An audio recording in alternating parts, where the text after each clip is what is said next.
বান্দা তুমি শুকর আদায় করবে না কেন? কারণ তোমাকে যে পরিমাণ নিয়ামত দান করেছি, এক একটা দিক যদি তাকাও, তোমার চক্ষু দিক যদি তাকাও কতটুকু নিয়ামত, হাতের দিক যদি তাকাও হাতের নিয়ামত কত, তোমার পায়ের দিক যদি তাকাও পায়ের নিয়ামত কত। এই জবান যার বন্ধ, যে কথা বলতে পারে না সেই বুঝতে পারে জবানের নিয়ামত কত, ঠিক কিনা? ওরে নবীর উম্মতের দল, আল্লাহ রাব্বুল আলামিন মানুষ জাতিকে এমনি বানান নাই, বানাইছে বান্দা তুমি দুনিয়ায় শুধু দিলাম। দুনিয়ায় দুইটা জায়গা আছে, আখিরাতেও দুইটা জায়গা আছে, জান্নাত জাহান্নাম। দুনিয়ার ভিতরে তুমি ভালো কাজ করবা, মন্দ কাজ করবা, তোমার ইচ্ছা মতো যা খুশি তাই করবা। ভালো কাজ করলে ভালো ফল পাইবা, মন্দ কাজ করলে মন্দ ফল পাইবা। আর যারা ভালো কাজ করবে তাদের জন্যই হলো জান্নাত। সুবহানাল্লাহ। আল্লাহ তাআলা মানুষ জাতিকে বানাইছে কেন? আল্লাহ তাআলা কয় ওয়া খালাকুল জিন্না ওয়াল ইনসা ইল্লা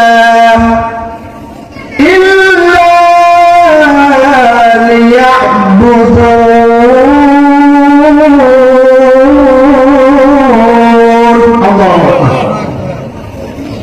আল্লাহ তাআলা দুনিয়ার ভিতরে জিন জাতিকে ইনসান জাতিকে আমি একমাত্র আমার গোলামি করবে। এই তো মাহফিলের ভিতরে লাইট লাগানো হয়েছে, অন্ধকারকে আলোকিত করবে। এই তো বক্স লাইট নিয়ে আসা হয়েছে, এই আওয়াজ দূরের মানুষকে শোনানোর জন্য ব্যবস্থা করেছে। যে যেই কাজ করেছে ওই কাজ যদি সফল না হয়, লাইট যদি আলো না যায় লাইটটা ফালায়া যায়, বক্স লাইট যদি সাউন্ড সুন্দর না হয় এটাকে ভ্রান্তি দিয়ে ফালায়া যায়। দরকার নাই, দরকার নাই, ভালো নয়। আল্লাহ কয় দুনিয়ার ভিতরে লাইট ফালায়া দিলা বন্ধ হওয়ার কারণে, মাইক ফালায়া দিলা ভালো না হওয়ার কারণে, তোমার জামা কাপড় ছিঁড়ে পচে নষ্ট হয়ে যায়, তুমি ফালায়া দিলা এই কারণে। তুমি তোমার দুনিয়ার নীতি মেনেছ। আল্লাহ বলেছে তুমি তোমাকে বানাইছে ইবাদত করার জন্য, গোলামি করার জন্য। একমাত্র গোলামি করতে হবে কার? আরো জবান গোলামি করবো কার? আল্লাহর গোলামি করতে গিয়ে কষ্ট আছে না নাই? হ্যাঁ, কষ্ট আছে, পরীক্ষা আছে, বিপদ আছে, ভালো মুসিবত আছে, সব কিছু আছে। মুমিন বান্দা দুনিয়ার ভিতরে আল্লাহর পয়গম্বর কয় দুনিয়া সিজনুল মুমিনিনা জান্নাতুল কাফির। দুনিয়ার মানুষ ঈমানদার মুসলমানদের জন্য দুনিয়া জেলখানার মতো হয়ে যাবে। যারা বেঈমান, মুনাফিক, কাফের তাদের জন্য দুনিয়া জান্নাত হয়ে যাবে। আল্লাহর পয়গম্বর বলল দুনিয়ার মানুষ তোমরা যদি ঈমানদার মুসলমান হও, বিপদ আসবে, পরীক্ষা আসবে। আর পরীক্ষা নেবেন কে? আল্লাহ তাআলা পরীক্ষা নেবেন। আল্লাহ তাআলা পরীক্ষার কিছু কিছু মাধ্যম আছে। তোমাদের দুনিয়ার ভিতরে স্কুল, কলেজ, ভার্সিটি, মাদ্রাসা পড়ানো কেন? সেই জায়গায় পরীক্ষা হয়, এক এক করে বইয়ের নাম দেওয়া হয়, বলা হয় সাবজেক্ট পরীক্ষা দেওয়া হবে, তারিখ দেওয়া হয়, সবকিছু দেওয়া হয়। আমার আল্লাহ তাআলা কয় দুনিয়ার মানুষ তোমাদেরকে 5টা জিনিস দিয়ে পরীক্ষা করবে। কয়টা জিনিস? 5টা জিনিস দিয়ে পরীক্ষা করবে। এক নাম্বার হলো ভয়। وَلَنَبْلُوَنَّكُمْ بِشَيْءٍ مِّنَ الْخَوْفِ وَالْجُوعِ وَنَقْصٍ مِّنَ الْأَمْوَالِ وَالْأَنفُسِ وَالثَّمَرَاتِ وَبَشِّرِ الصَّابِرِينَ।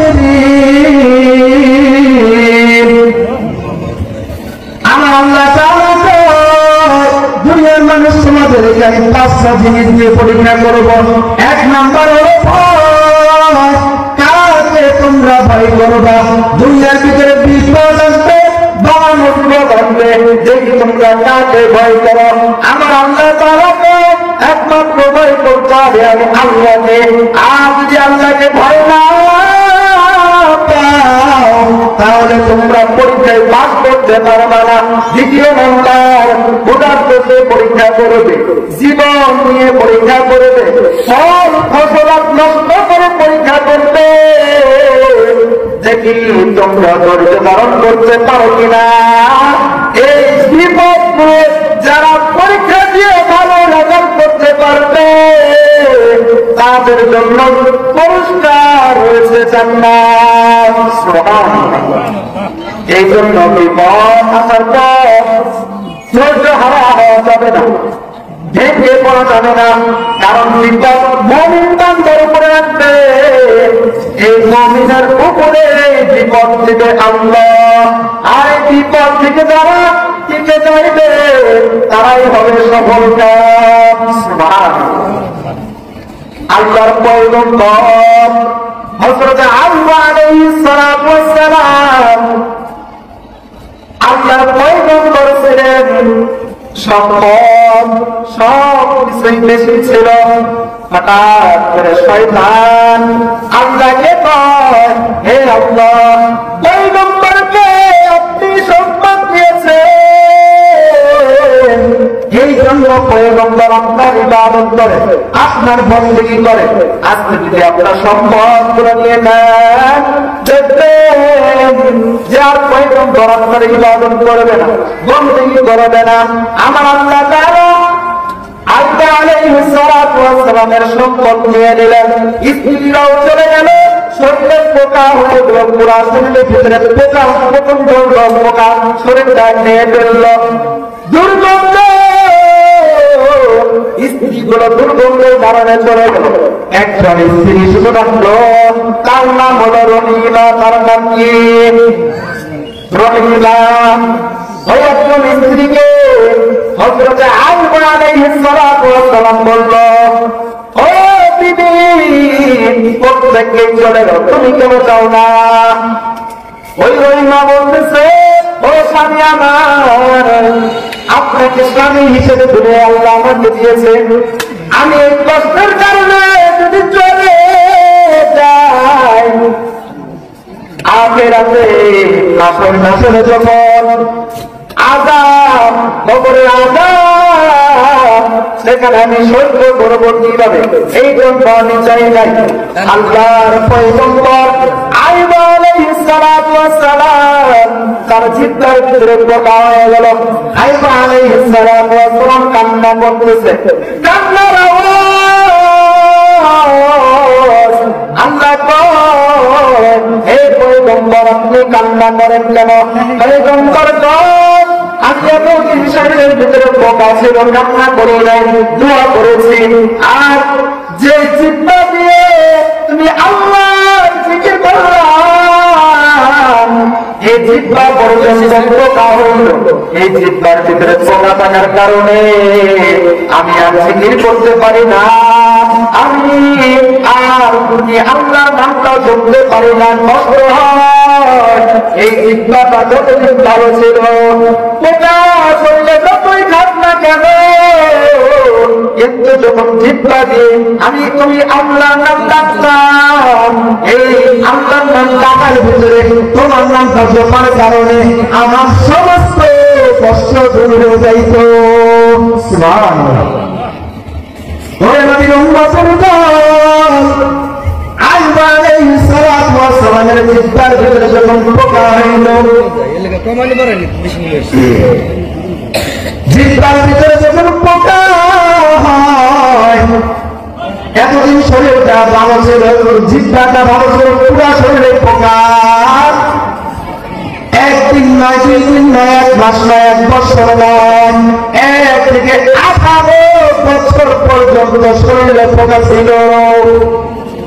আল্লাহর পয়গম্বর জিহ্বার ভিতরে যখন পোকা হয়েছে, আল্লাহর কাছে কান্না করতেছে, আল্লাহ, আপনার নামটা এতদিন জমতে পারতাম, বলতে পারতাম, কিন্তু জিহ্বার ভিতরে পোকা দিয়েছ, এই জিহ্বার পোকার কারণে তোমার নাম জপতে পারি না, তোমার নাম ডাকতে পারি না। তারা কেমন পয়গম্বর ছিল, তাদের ধৈর্যটা ছিল কেমন, তারা আল্লাহর প্রতি বিশ্বাস কেমন ছিল। আজকে আমাদের একটু অসুস্থ হওয়ার কারণে, আজকে আমাদের একটু বিপদ আসার কারণে, আজকে আমাদের একটু কষ্ট হওয়ার কারণে নামাজ ছেড়ে দেই, রোজা ছেড়ে দেই, ভালো কাজ ছেড়ে দেই, ঠিক কিনা? আল্লাহর পয়গম্বর শুধু আইয়ুব আলাইহিস সালাতু ওয়াস সালাম না, এরকম প্রত্যেকটা পয়গম্বরের উপর বিপদ এসেছে, আর এই বিপদ থেকে তারা বিজয় লাভ করেছে, বিপদ থেকে রক্ষা পেয়েছে। যতই বিপদ আসছে তারা ধৈর্য ধারণ করেছে, আল্লাহর নামটা দাঁত দেওয়া বাদ দেয় নাই। বিপদে পড়েছে, সাথে সাথে নামাজ পড়ে দোয়া করেছে। আর আজকে আমরা বিপদে পড়লে সব কিছু ছেড়ে দেই, টেনশন টেনশন, যে কি করবো না করবো বুঝতে পারি না। আমার আল্লাহ তোমরা যখন আমি আল্লাহর ইবাদত করবা, তোমরা যখন আমি আল্লাহর নামাজ পড়বা, তোমরা যখন আমি আল্লাহর গোলামি করবা, তোমাদের গোলামি করবে আসমান, তোমাদের গোলামি করবে জমিন, তোমাদের গোলামি করবে পশু পাখি, তোমাদের গোলামি করবে তামাম দুনিয়ার মাখলুকাত, তোমাদের গোলামি করবে টাকা, তোমাদের গোলামি সবকিছুই করবে। আর এই মানুষ এবং ইনসান এবং জিন জাতির গোলামি করবে কার? আরো জবান গোলামি করবে কার? আল্লাহ। ওই আল্লাহর গোলামি করার দরকার আছে না নাই? এই তো সামনে রমজান মাস, রমজান মাস আসার আগে প্রস্তুতি নিতে হবে। ব্যবসায়ীরা যেরকম প্রস্তুতি গ্রহণ করে, রোজার মাস ব্যবসা ভালো করতে হবে। আমার পর্দা লম্বা জানলা প্রস্তুতি নিয়ে নেয়, রোজার মাসে কেনাকাটি করতে পারবো না, ঈদের মার্কেট আগে থেকে করে নেই, এরকম প্রস্তুতি নেই কিনা? আল্লাহ দুনিয়ার মানুষ, তোমরা শুধু দুনিয়ার প্রস্তুতি নিবা তা হতে পারে না। এই রমজান মাস আসার আগে শাবান রজব মাস থেকে তোমরা প্রস্তুতি গ্রহণ করো।